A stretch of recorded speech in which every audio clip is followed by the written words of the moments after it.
You ever notice that some men just disappear? I don't mean, they delete themselves in some kind of tragic way. They simply fade quietly away behind their routines, the gym, the work, the repeat. If you're not in it now, eventually a man meets his winter arc season, that quiet rebellion against the chaos that has been your life for the past 20 or 30 years.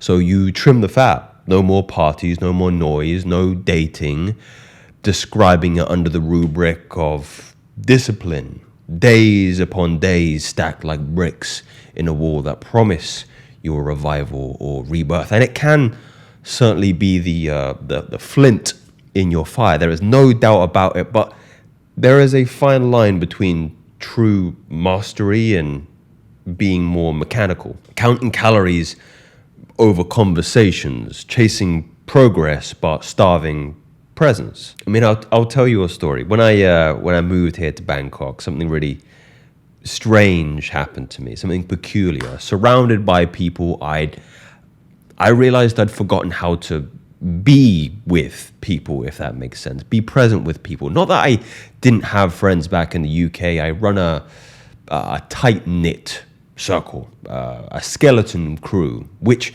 doesn't always lend itself to be loquacious in circumstances where you're constantly meeting new people. So there I was at a dinner one night, one of these digital nomad events, I think it's called Time Left. There's Russians there, there's Thais, there's a guy from Singapore, there was another lady that was a flight attendant, and I caught myself fumbling through conversations I should have thrived in. I should have been decimating. I wasn't boring, I was just absent. I'd spent so long obsessing over the systems of my health and my business that I'd kind of starved the muscles that makes, as cliche as it sounds, life kind of more meaningful and having more substance to it. My ability to kind of connect with people. And I'm not suggesting I'm awkward or incapable of connection. Far from it. I've shared incredible moments with people. But self-improvement breeds a kind of subtle arrogance to you. You assume that because you've been sculpting the inner world, the reading, the training, the building the business, you'll naturally command the outer one. And I think you do to a certain degree, but I think the real truth is growth in solitude doesn't guarantee grace in company. And there are levels to this naivety, by the way. The guy at the dinner table who doesn't know how to talk about anything besides his revenue streams, his clients, the money he made last month, and wears a 3-piece suit to dinner in Bangkok, Thailand. The average is like 35 degrees. I mean, us Englishmen, we have a phrase to describe people like that. It's known as a see you next Tuesday. You think you're wearing armor made from steel, but you've just wrapped yourself up in tissue paper, and then everyone can see how hollow and how brittle you really are. There is more to life than business metrics and body fat percentages.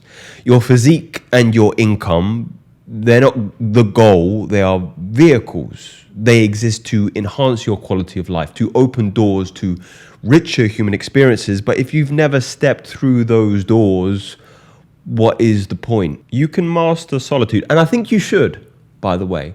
But life requires a ebb and flow, a yin to the yang. Isolation can sharpen the blade, of course, but only connection lets it cut through the experience. If you spend all your life alone, you risk becoming the monk who can deadlift 200 kg, but can't even hold a conversation longer than 2 minutes. You're strong physically, but socially you're bankrupt. But here's the key. When you start to see life as a never-ending, think about this, a never-ending iteration of your artwork, everything changes. This is where the emotional kind of bridge happens. Your routines, the gym, the business, the hustle, they're meant to be expressions of love, not rituals of emptiness. The problem with the winter arc meme is that it's mechanical. It's algorithmic. Every day becomes like Groundhog Day. I don't know if you've seen that movie before. Wake, lift, work, sleep, repeat. You climb the ladder, sure, but each rung is just feeling more hollow and hollow the longer you're on the ladder.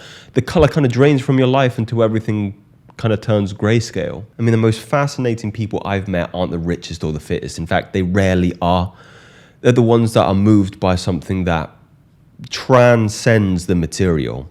In the Bhagavad Gita, Krishna tells Arjuna, you are not entitled to the fruits of your work, only to the work itself. I'll say that one more time.